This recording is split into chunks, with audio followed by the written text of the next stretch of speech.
because you're here. Movie review time. Okay, so let's go. So I'm clearly reviewing The Strangers Chapter 1, directed by Rennie Harlan. And so yeah, let's get into it.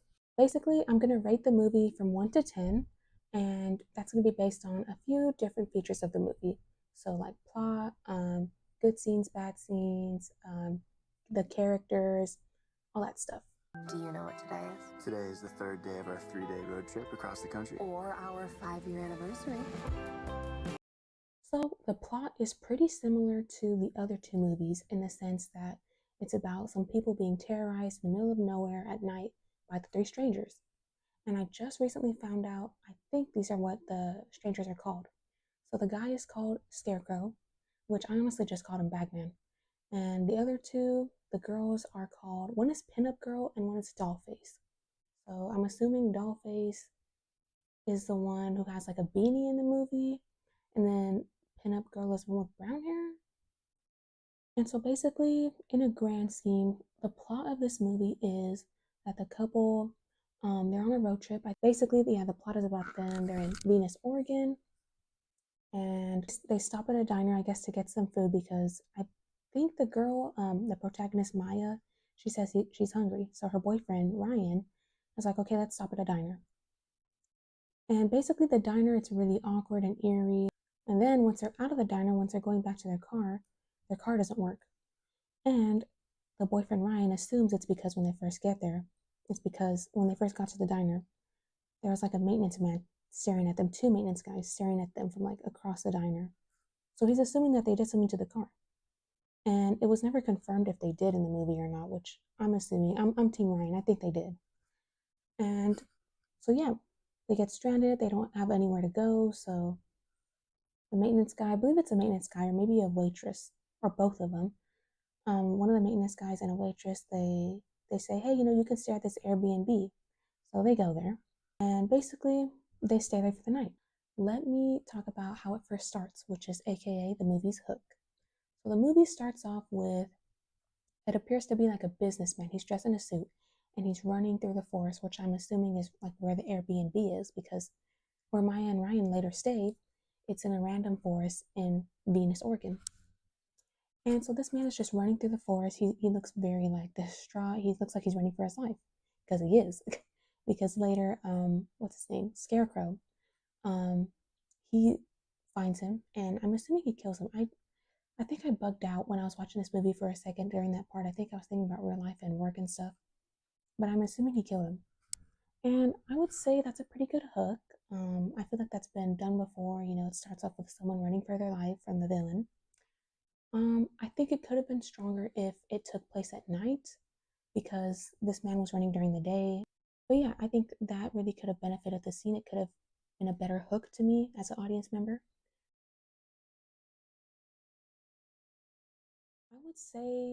I would say that they are definitely likable characters. They seem like kind people.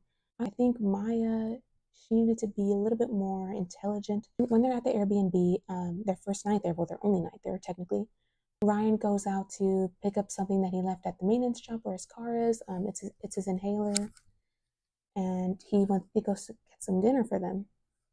While he's gone, Maya's getting some suspicious knocks at the door from Dollface. She's saying, hey, is Tamara home? It's a few different things that like it's dropping clues that something bad's gonna happen to her, and she doesn't seem like she's picking it up. She literally takes a shower after like having some hard knocks at the door by Dollface, her phone randomly being misplaced in the living room of the Airbnb. It seems pretty clear to me that the strangers are pretty intelligent. So if she was more intelligent and she was picking up on their cues, I feel like it would have been more interesting for an audience member to just watch like, okay, I really want to see what happens next because neither one of them are backing down. They're both pretty smart. I think I need to see something like that in a movie these days. Like usually the characters, the protagonists are pretty naive and I hate that. I want more of a challenge. She literally takes a shower right before the power goes out. But yeah, she's taking a shower, and guess who pops up next to her that she never sees because her eyes are closed the whole time? It's the Scarecrow.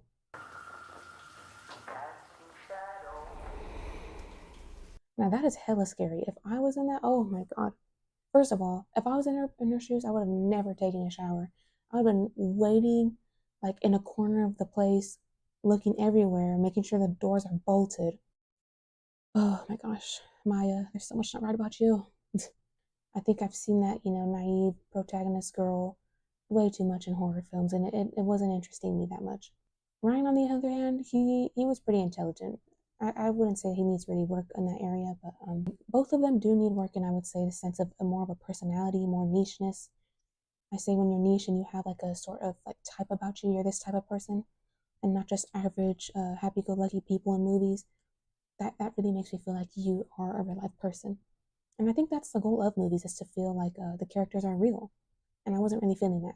Okay, let's talk soundtrack and or score. I'm not sure if this movie had a score. It didn't have too much music going on, but there was a soundtrack, of course. And one song that I really noticed was Nights in White Satin by the Moody Blues. And that is a good eerie song. I think it does match with like a scary movie. You know how scary movies today, they kind of use like old songs to make that eerie feeling. Even though some of them aren't meant to be scary, I'm not sure if Nights in White Satin is kind of like a scary song behind the lyrics, but I think it did match well with the movie. But I don't think that Nights in White Satin passed. Like I don't think it was better than the Total Eclipse of the Heart song by Bonnie Tyler in part two, because I think that was just more eerie to me. I can't explain it.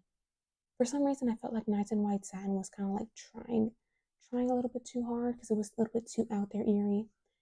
And then also the other song that I believe was played in the last movie, I believe it's called, let me see, I Think We're Alone Now by Tiffany. And I think that song does have like a scary beat to it. I don't think that song is meant to be scary, but I like how when used in a scary movie, you're like, oh, this song's pretty scary. So I like how it kind of just like it's kind of like a little game, like it kind of messes with your head, like, oh shoot, now I'm kind of seeing these two songs scary. So I think that for that reason, I think that those songs were a little bit better. I feel like I expected more like above and beyond with the next movie, like like that saying, it only gets better from here, like keep going up. I feel like they could have chosen a different vintage song, a different older song than Nights in White Satin. Now let's talk about cinematography. For as far as cinematography goes, I don't remember seeing any like too creative camera angles or anything like that, but I definitely could be mistaken. I don't always have the best memory. At the same time, when I was watching this movie, I was just really enjoying it. I wasn't trying to critique it yet. So, excuse me and forgive me if I'm wrong. I did see a few, and I did notice. Well, I do remember one right now. It's like an overhead shot of like it's like a hanging chicken. Like, okay, the characters Maya and Ryan, they're like sitting down and they're eating at a table. You are the messiest eater on the planet. So they're eating, and then there's some blood dripping down from the ceiling. But at first, they thought that it was Ryan's like burger dripping ketchup, which I don't know how they thought that, first of all, but anyway. And they slowly look up. They're like, this is like the cherry on top. What the hell is up here? And it's a chicken, a dead chicken dripping blood.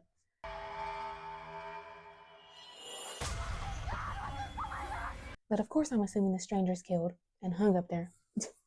Like, I think that was a pretty good shot. It really does help me feel like, oh gosh, what the hell is about to happen? I'm scared. Like, it makes me think like I'm looking up with them, because you see their face looking up. And I'm like, oh my God, if I was them, I would have passed out and just died right there. No need to kill me. And this is where things start to go down. This is when the scarecrow like busts in through the front door and tries to start attacking him with an axe. And that's a pretty good part. That's a great scene right there.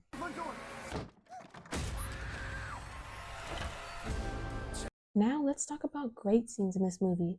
I like that part when the scarecrow just kind of like, he like chops the door down, like at the front door. And it's so scary because like, I just started to think, what the heck would I would do in that situation? I guess just die. Well, they basically like ran and hid in a room, and I don't blame them for that. That all makes sense, and it makes me wonder what's gonna happen next. So I would say that's a really good scene right there, because like finally things start to get really scary, and it's like, damn, it's like a what would you do moment. Another great scene is, as things keep building up, they're running away from the bad guys, they're hiding, things like that. They get to this one part where they are trying to get away in a truck, And so they're about to leave, right? They're thinking that, damn, like finally, like we're about to leave. They've already been through some crazy stuff. But guess what happens? If you've seen part 1 and part 2, this is kind of like, this is a parallel to those. The scarecrow guy runs into them with his truck, and it's pretty scary, and it's sad because Ryan, he's a driver, and his leg gets smashed, but he makes it out, surprisingly. He makes it out, and luckily, but he gets hurt a little bit, and I just think that part's really sad because he begs Maya to like just leave him, go save herself. And it's just kind of like also like a what would you do moment, and also like just action packed. You know, when you're watching scary movies, you want to see that action. You want to see the protagonist almost die, no offense. You want to see them fight to the death. And that part's just like, wow, really good. This is a part where Dollface, she's at the end of the driveway. This is before Ryan goes out to get his inhaler from the maintenance shop that he left in his car. So basically, Dollface had already knocked on their door, asking them, you know, hey, is Tamara home? Is Tamara here? And they're like, no, you know, Tamara, they don't even know a Tamara. And then basically, I believe she knocks again, but somehow once they open the door, she's like at the end of the driveway, just standing there. And you can't see her face. She's like all the way at the end of the driveway, like just very stiff. And I'm not gonna lie, it kind of it was laughable. At the end of the day, she's a person. She's not actually a demon. Even though, contrary to popular belief, I'm sure these protagonists would be like, she's a demon. But she's not at the end of the day. She's a human. And she was just so stiff to me. I feel like she could have been like kind of moving a little bit, at least a twitch or something. I don't know if that was the intention with that part, to be a little bit funny. While it was a bit scary, it was mostly funny. Ryan ends up like, he's like, I've had enough of this. So he kind of like, you know, stomps over to her and he's like, hey, you know, what do you want? And stuff like that. And then she runs away. She runs away like she doesn't run away like a killer, like a villain. That part was definitely funny.